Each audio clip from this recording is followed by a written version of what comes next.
En premier lieu, je vais venir désarrêter mon poisson. Donc j'aurai besoin d'un bol, un petit bol rempli d'eau avec une pince à désarrêter. Donc dans un premier temps, je vais passer le long des arêtes et donc avec mes deux doigts, je vais venir entourer l'arête pour arracher le moins de chair possible.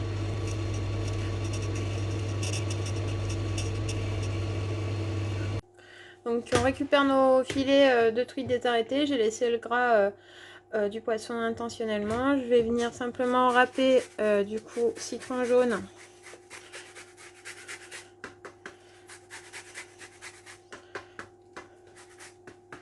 et du coup du citron cédra.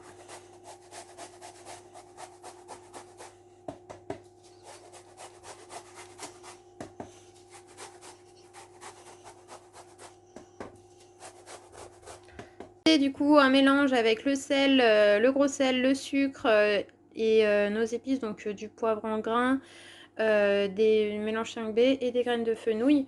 Donc là je vais venir appliquer le mélange directement sur le poisson pour le mettre au sel. Du coup je vais venir bien recouvrir.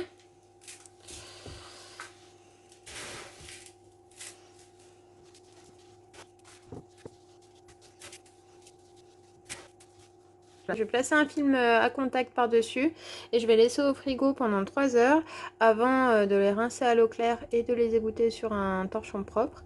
Pendant ce temps, je vais préparer ma garniture, ma farce du cannelloni. Comme ça, donc un peu tendre, je vais les garder simplement à cru pour mettre une salade. Les feuilles sont pas très jolies, donc là je les ai hachées. J'ai haché un oignon, donc je vais faire revenir avant de rajouter à mon chèvre et ma crème montée. Dans une poêle avec un peu d'huile d'olive pour pas que ça brûle, je vais venir simplement faire suer mes oignons. Ensuite, je vais venir rajouter du coup mes épinards.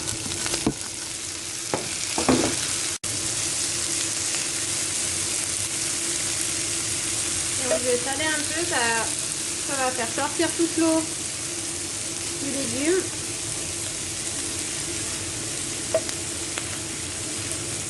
Donc là, je vais laisser cuire tranquillement 1 minute à peu près en remuant bien. Je vais pouvoir y débarrasser après.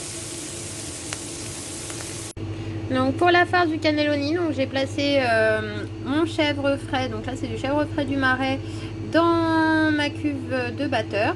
J'ai assaisonné, donc là j'ai mis pour les deux fromages 2 bonnes pincées de sel et du moulin à poivre. Je vais venir du coup rajouter les épinards et l'oignon, mélanger épinards-oignon qu'on a fait cuire tout à l'heure. Et là je vais commencer à mélanger donc avec le fouet. Le batteur, une fois que le mélange est bien homogène. Et donc là je vais rajouter l'équivalent de 300 ml de crème. Voilà, et donc là je vais battre tout doucement par à-coups parce que sinon ça va aller de partout. Et là je vais monter, on va arrêter de monter du coup quand ce sera avec une texture de chantilly un peu ferme. Là on va y être à la texture qu'on souhaite, donc on va pouvoir mettre la préparation dans une poche à pâtisserie. Donc on a récupéré notre truite gravlax, donc là on va enlever dans un premier temps la peau, donc je fais une petite entaille au niveau de la queue et puis je vais venir longer du coup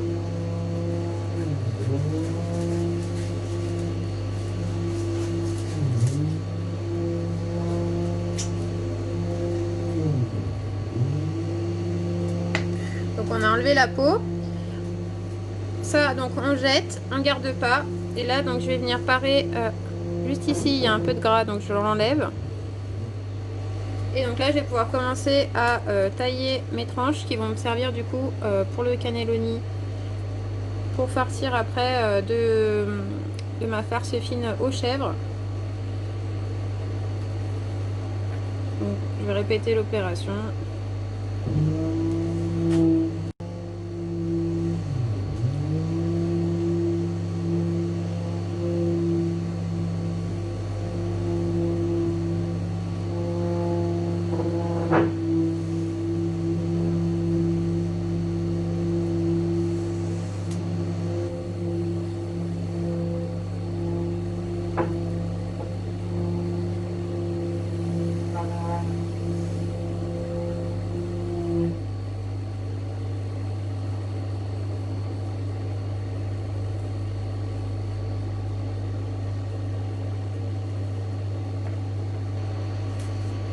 Donc pour réaliser nos cannelloni de truite et chèvre frais, donc on va simplement mettre un silpad, donc vous à la maison si vous n'avez pas de silpad pour que le film en plastique adhère, humidifier simplement le plan de travail. Donc là on va mettre un filet d'huile d'olive, ça évitera à ce que le film plastique s'enlève plus facilement. Et donc là je vais ranger mes lamelles de truite côté le gras à l'intérieur.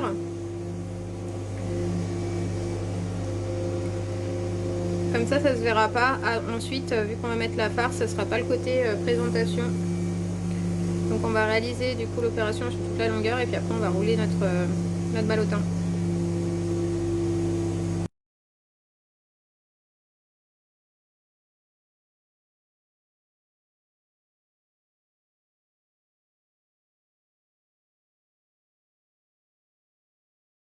Avec la paume de ma main, je vais simplement venir aplanir un peu.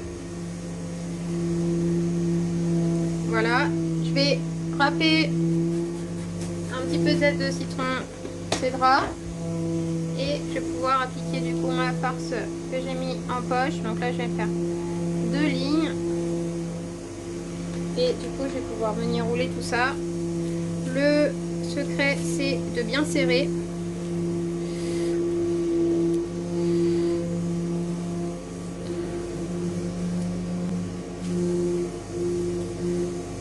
Voilà, donc là on va commencer à serrer. Donc pour ça je vais rouler.